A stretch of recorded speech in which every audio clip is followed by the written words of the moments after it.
തിരുവോണ ദിവസത്തെ വീഡിയോ ആണ്. നമ്മൾ രാവിലെ തന്നെ എണീറ്റ് അമ്പലങ്ങളിലൊക്കെ പോയിട്ടുണ്ടായിരുന്നു. പിന്നെ 2-3 അമ്പലങ്ങളിലേക്ക് പോയിട്ട് വരുന്ന വഴിക്ക് നമ്മൾ പായസം കൂടി വാങ്ങിയിട്ടായിരുന്നു വീട്ടിലേക്ക് വന്നത്.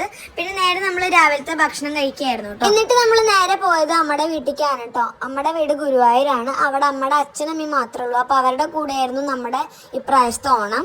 എന്നിട്ട് പിന്നെ വൈകിട്ട് നമ്മൾ കസിൻസ് ഔട്ടിംഗ് എന്നൊക്കെ പറഞ്ഞ് പ്ലാൻ ഇട്ട് ഇറങ്ങി. 2 മണിക്കൂറത്തെ ട്രാവലിങ്ങിന് ശേഷമായിരുന്നു നമ്മൾ ആ ഡെസ്റ്റിനേഷനിൽ എത്തിച്ചേർന്നത്. ഞാൻ ഈ പറഞ്ഞ കേട്ടാൽ നിങ്ങൾ വിചാരിക്കും ഞാൻ വല്ല ഊട്ടിക്കോ കൊടൈക്കനാലിലേക്കൊക്കെ ആയിരുന്നു പോയതെന്ന്.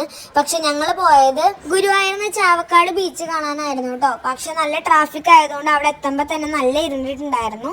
അതുകൊണ്ട് നല്ല രീതിക്ക് കടലൊന്നും കാണാൻ പറ്റിയിട്ടുണ്ടായിരുന്നില്ല. പിന്നെ കസിൻസ് വൈബൊക്കെ അടിച്ചിട്ട് അങ്ങനെ നടന്നു എന്ന് മാത്രം. പിന്നെ നമ്മുടെ കടലിൽ കാണാൻ പറ്റാത്ത വിഷമമൊക്കെ തീർത്തത് നമ്മൾ കഴിച്ചിട്ടായിരുന്നു. പഞ്ഞിമിഠായിൽ നിന്ന് തുടങ്ങി ഐസ്ക്രീം ഉപ്പിലിട്ടതൊക്കെ കഴിച്ചിട്ട് നമ്മൾ നേരെ വീട്ടിലേക്ക് പോരുമായിരുന്നു. അപ്പം നിങ്ങളുടെ ഓണം എങ്ങനെ ഉണ്ടായിരുന്നു എന്ന് കമന്റ് ബോക്സിൽ അറിയിക്കാം. അപ്പോൾ ഓക്കെ.